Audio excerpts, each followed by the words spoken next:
नमस्कार दोस्तों, आज 3 अक्टूबर है और आज के द हिंदू में क्या और क्यों पढ़ें इसे लेकर हम फिर से हाजिर हैं। आज जो सबसे पहली न्यूज़ पढ़नी है वो है medicine Nobel 2023 goes to duo who paved the way for mRNA covid vaccine, है ना। कोविड वैक्सीन का जो mRNA टीका जो बनाया था उन्होंने, उसके जो खोजकर्ता हैं उनको मिला है कैटरीन कारिको और ड्रू वैसीमैन। तो आप इसके बारे में थोड़ा देख लीजिएगा, ये आपको जानना है बस। और इस पे अभी एक बहुत बड़ा विवाद हो गया कि इतनी जल्दी किसी को नोबेल कैसे मिल सकता है। इसके प्रभाव अभी तक सीमित हैं, इसके प्रभाव अभी तक नहीं दिखे हैं, अभी तक तो खैर कुछ नहीं हुआ है, हॉस्पिटल में लोग कम आए हैं, इस तरीके की चीज़ें हैं, लेकिन फिर भी एक बहस छिड़ गई है। इसके बाद है 36% EBC largest group in Bihar show caste study, जो जातिगत जनगणना हुई है, जातिगत सर्वे हुआ है, उसमें जो EBC हैं एक्सट्रीमली बैकवर्ड क्लास, वो 36% के करीब आए हैं। पॉपुलेशन कितना है? 4.71 करोड़। अनरिजर्व 2 करोड़ के करीब हैं। शेड्यूल्ड ट्राइब्स बहुत ही 22 लाख के करीब हैं।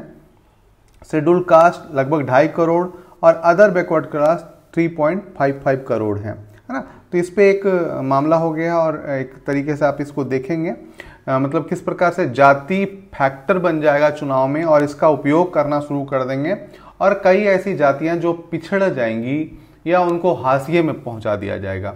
इस तरीके की चीज़ें हो सकती हैं, तो आप इसको देख लेंगे। इसमें हिंदू इतने हैं, मुस्लिम इतने हैं, क्रिश्चियन इतने हैं, बौद्ध इतने हैं और सिख इतने हैं, तो आप इसको भी थोड़ा देखेंगे।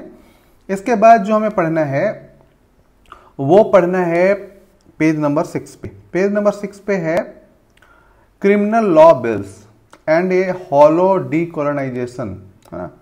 किस प्रकार से औपनिवेशिक जो कानून हैं उनको किस प्रकार से हम हटा रहे हैं, इसके बारे में यहाँ पे एक चर्चा की गई है, तो आप इसे पढ़ सकते हैं, ठीक है। जो नया भारतीय न्याय संहिता जो लाने की बात हो रही है उसको किस प्रकार से जुडिशरी के क्षेत्र में रिफॉर्म्स लाए जा रहे हैं और उसके लिए क्या बदला जा रहा है, किन चीज़ों को हटाया जा रहा है, इसके बारे में यहाँ बात की गई है। इसके बाद जो अगली न्यूज हमें पढ़नी है वो building BRICS for the future, है ना।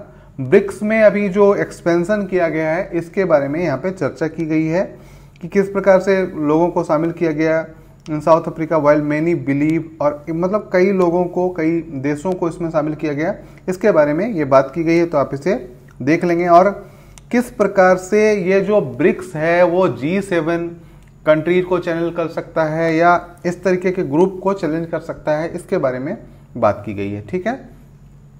इसके बाद जो हमें पढ़ना है पेज नंबर 7 पे ही है, world reported twice as many cholera case in 2022 as in 2021। WHO के रिपोर्ट के अनुसार जो कॉलेरा केस है वो डबल हो चुका है 2021 से, और क्यों बढ़ रहा है, क्या कारण है, इसके कुछ डाटा उपलब्ध कराया गया है, तो इसको आप देखेंगे, है ना। यहाँ पे आप देखें कि जब हम इस बात करें तो 5 से बात करें तो यहाँ पे 2022 माने, 21 माने, तो यहाँ पे 20 होगा, ये 19 में काफ़ी ज़्यादा था, 18 में ठीक ठाक रेट था, लेकिन 17 में ये बहुत ज़्यादा था, है ना, 12 लाख के करीब, और अभी जो है ये 4.7 लाख के करीब 2022 में रहा है। तो इसके बढ़ने के क्या कारण हैं और साथ ही साथ इसके जो क्षेत्र हैं वो कहाँ पे है, तो भारत नहीं है लगभग, है ना। या most important cases in cholera where reported in Europe, तो ये भी क्षेत्र हैं। और भारत में क्या इसके संभावनाएं हैं या विश्व में कहाँ कहाँ संभावनाएं, किन से फैलता है, पहले तो ये लिखना किन से फैलता है, क्या काउजेज हैं इसके, ठीक है, कहाँ कहाँ पे विश्व में हैं, इससे मृत्यु दर कितनी है, इसके रोकने के उपाय कितने हैं, ये चारों चीज़ें आप नोट डाउन कर लेंगे, ठीक है। इसके बाद जो है पेज नंबर एकदम से लास्ट में है, साइंस का पेज है, what are the Lagrange points. Lagrange points क्या है और आदित्य L1 हेडेड टू 1 वहीं पे क्यों जा रहा है ना।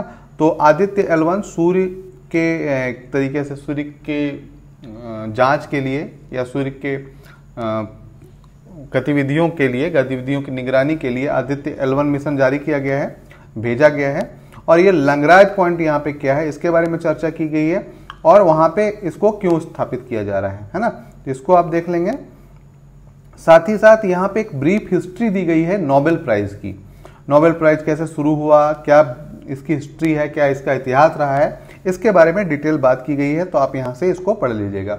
आज के अखबार में आपको इतना ही पढ़ना है। ठीक है दोस्तों, फिर कल मिलते हैं क्या और क्यों पढ़े के साथ। धन्यवाद।